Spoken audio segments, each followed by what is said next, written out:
શ્રી કૃષ્ણાય નમઃ. શ્રી ગોપીજન વલ્લભાય નમઃ. શ્રીમદાચાર્ય ચરણ કમલેભ્યે નમઃ. શ્રી ગુસાઈજી પરમ દયાલવે નમઃ. શ્રી ગુરવે નમઃ. અપને માથે બિરાજતા સેવ્ય સ્વરૂપાય નમઃ. સર્વ વૈષ્ણવને જય શ્રી કૃષ્ણ. હવે દાન એકાદશી પછીનો ઉત્સવ આવે છે વામન જયંતિ, વામન દ્વાદશી, એટલે ભાદરવા સુદ બારસ, જેને આપણે વામન જયંતિ તરીકે ઉજવીએ છીએ.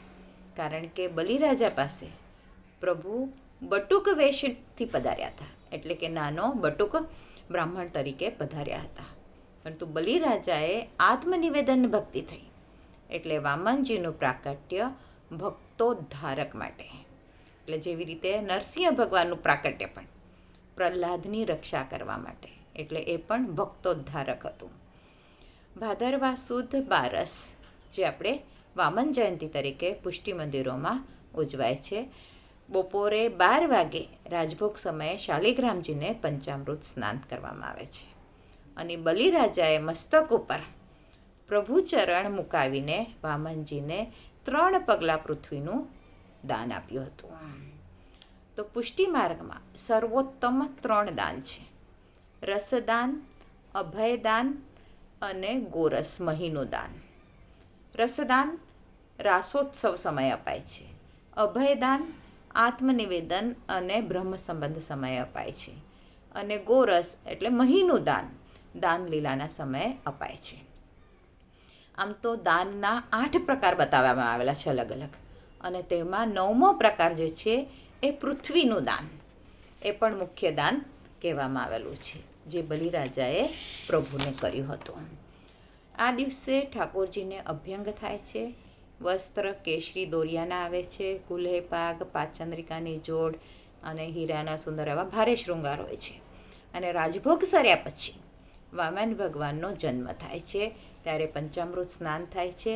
વામનજીની વધાઈના કીર્તનો ગવાય છે.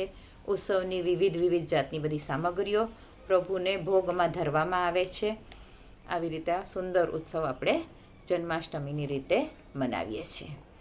અને મર્યાદા રીત પ્રમાણેની જે બલિરાજાની વાર્તા છે એ પણ આજે આપણે જોઈએ કે ભાદરવા સુદ બારસે ત્રેતાયુગમાં બલિરાજા નામનો એક ભક્ત હતો. તે નિત્ય ખૂબ જપ, સ્તોત્ર, પાઠ વગેરે ખૂબ સુંદર રીતે કરતો. અને બલિરાજાએ ઇન્દ્ર સાથે યુદ્ધ કરીને સ્વર્ગલોક અને મૃત્યુલોક પર વિજય પ્રાપ્ત કરી લીધેલો હતો. અને તેના લીધે બધા જણ ચિંતામાં આવ્યા, બધા દેવતાઓ. એટલે પછી બધા દેવતાઓએ પ્રભુની સ્તુતિ કરી, એટલે પ્રભુને વામન રૂપ ધારણ કરવો પડ્યો.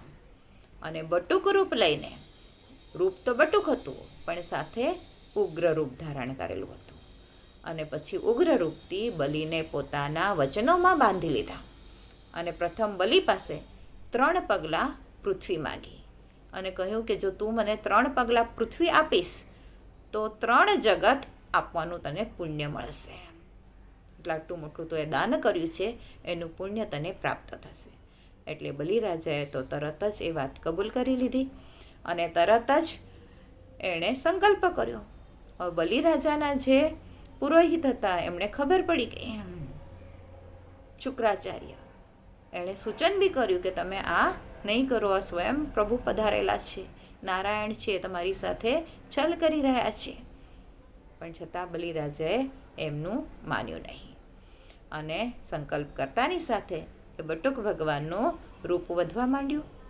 પગ પાતાળમાં રહ્યા, ઘૂંટણ પૃથ્વી પર રહ્યા, સ્વર્ગમાં કેટ રહી, મહરલોકમાં પેટ રહ્યું. ત્યારે સૂર્ય, ચંદ્ર, ગ્રહો, નક્ષત્રો, ઇન્દ્ર, શેષ બધા જ વગેરે જે હતા, બધા દેવતાઓ પ્રસન્ન થયા કે આ પ્રભુનું આવું વિરાટ રૂપ ધીમે ધીમે થતું જાય છે. અને બધા એની સ્તુતિ કરવા લાગ્યા. પછી બલિરાજાને કહ્યું કે હવે 1 પગલાથી આખી પૃથ્વી પૂરી લીધી, બીજા પગલાથી પૂર્ણ સ્વર્ગલોક પણ લઈ લીધું. પછી બલિરાજાને પૂછ્યું કે હવે હું 3જું પગ ક્યાં મૂકું, ચરણ ક્યાં મૂકું? ત્યારે બલિરાજાએ પોતાનું મસ્તક આપ્યું કે આપ મારા મસ્તક પર પગ પધરાવો. એટલે તેની ઉપર એ પગ પધરાવ્યો. અને ભક્ત બલિરાજને વામનજીએ એટલે કે ભગવાને એને પાતાળ લોકમાં ઉતારી દીધા. છતાં ભક્ત બલિ હતા એણે પોતાની મર્યાદા છોડી નહીં. એ પ્રસન્ન જ રહ્યા અને ભાદરવા સુદ 11-12ના દિવસે બટુક સ્વરૂપનું બલિ પાસે રહ્યા. ત્યાં બલિ પાસે જ રહ્યા. અને બીજું સ્વરૂપ સમુદ્રમાં ક્ષીરસાગર ઉત્તમ છે તેમાં શેષનાગ ઉપર પોઢેલા. એટલે પ્રભુએ 2 રૂપ ધારણ કર્યા. બટુક રૂપથી બલિરાજા પાસે રહ્યા અને પોતાનું જે મૂળ સ્વરૂપ છે એનાથી ક્ષીરસાગરમાં શેષશૈયા પર પોઢી રહ્યા. અને કારતક સુદ એકાદશી આવે ત્યાં સુધી એ ત્યાં જ બિરાજે, જેને આપણે ચાતુર્માસ તરીકે પણ ઓળખીએ છીએ. આવી રીતે આ વામન જયંતીનો પણ સુંદર ઉત્સવ આપણે મનાવીએ છીએ. આજના મારા વચનોને પ્રભુ ચરણોમાં સમર્પિત કરું છું. કૃષ્ણાર્પણમસ્તુ. જે કાંઈ ભૂલચૂક થઈ હોય તે માટે ક્ષમા ચાહું છું.